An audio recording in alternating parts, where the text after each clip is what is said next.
ኪራ ትናንት ባደረገው ላይ ሁላችሁም በጣም ነበር የተናደዳችሁበት። ኪራ ለምንድን ነው እንደዚህ ጠጋ ጠጋ የሚለው?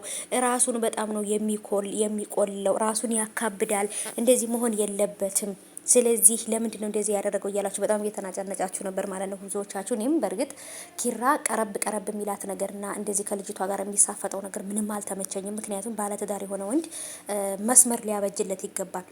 አሰሪና ሰራተኛ ዋና አለቃና ሰራተኛ በቃ የበላይነታች የሚባል ነገር ሁሉም ተከባብሮ ካልኖረ በጣም ከባድ ነው። ልጅቷ ደግሞ የሆነች ቀዥቃዣ ነገር ናት። ገባችሁ አይደል? ቆንጆም ናት፣ በእርግጥ ደግሞ ቀዥቃዣ ነገር ናት። በቃ ትፈጥናለች። እና ስለዚህ በጣም ከባድ ነው።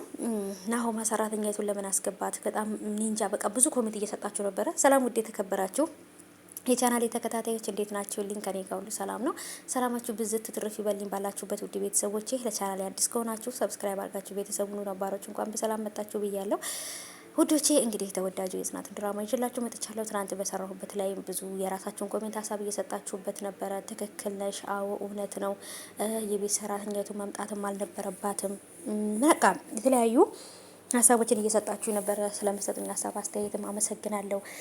በርቺ፣ አይዞሽ፣ በርቺ ጽናትዬ ምናምን ያላችሁኝም አላችሁ። ያው በትክክለኛም ስሜን ሱመያ የምታውቁኝ አላችሁና በርቺልኝ ሱመያ ምናምን እያላችሁ ነበርና ስለምታበረታቱኝ ከጎኔ ስለሆናችሁ እጅግ አድርጌ አመሰግናለሁ። ፈጣሪ አክብረልኝ። ስለምታከብሩኝ ሰብስክራይብ እያረጋችሁም ላይክ እያረጋችሁ ኮሜንት እየጻፋችሁ ለምታበረታቱኝ እውነት እኔ ምን እንደምላችሁ አላውቅም። ለእናንተ ቃላት የለኝም።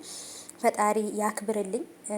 ሰው ካከበረው ይልቅ ፈጣሪ ያከበረው ይበልጣልና ፈጣሪ ያክብራችሁ። በጣም ነው የማመሰግነው። በራስሽም ስራም ከመጣሽ እናበረታታሻለን፣ ችግር የለውም። የጽናትንም ድራማ ስለምንወደው አንቺም ስትሰሪውም ደግሞ በጣም ደስ ይለኛል የምትይኝም ያለችኝም ልጅ አለችና በጣም ነው የማመሰግነው።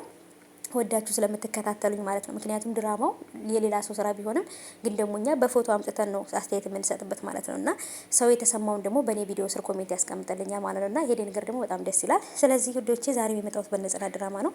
ስለምሰጡኝ ሀሳብና ማበረታታት ደግሞ ሁላችሁንም አመሰግናለሁ። አሁንም ከጎኔ ሆኖ አበረታቱኝ።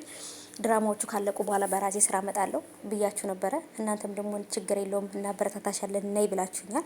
እና ስለዚህ ድራማው እስከሚያልቅ ድረስ በድራማው ላይ አብረን እንቆያለን። ድራማው ካለቀ በኋላ ደግሞ አብረን እንቀጥላለን። ከኔ ጋር ቤተሰቦቼ ጋር አንለያይም ማለት ነው። እና ስለዚህ ውዶቼ እንግዲህ ኪራ ራሱን ይቆልላል። በጣም ነው ራሱን የሚያካብደው። ስለዚህ ለምንድን ነው የጽናትንስ የማይረዳት ማለት ለምን እንደዚህ ያደርጋል እያላችሁ ነው። እና በነገራችን ላይ የመጀመሪያ ላይ እሱን ማንም የሴት ልጅ ዚፕ ዘጊ ለዛውን ቢሮ ውስጥ የእሷ ቢሮ ውስጥ ቢሆንስ እንደው እሺ ግን እሱ የሚሰራበት ቢሮ ውስጥ መታ ዚፓል ወደ ስራ ስመጣ ዚፕ ያልተዘጋም ነበር ራስቸው ነበር ብላ ናና የቀሚሴን ዚፕ ዝጋልኝ ብላ ወንድ ጋር መሄድ ማለት ምን ማለት ነው?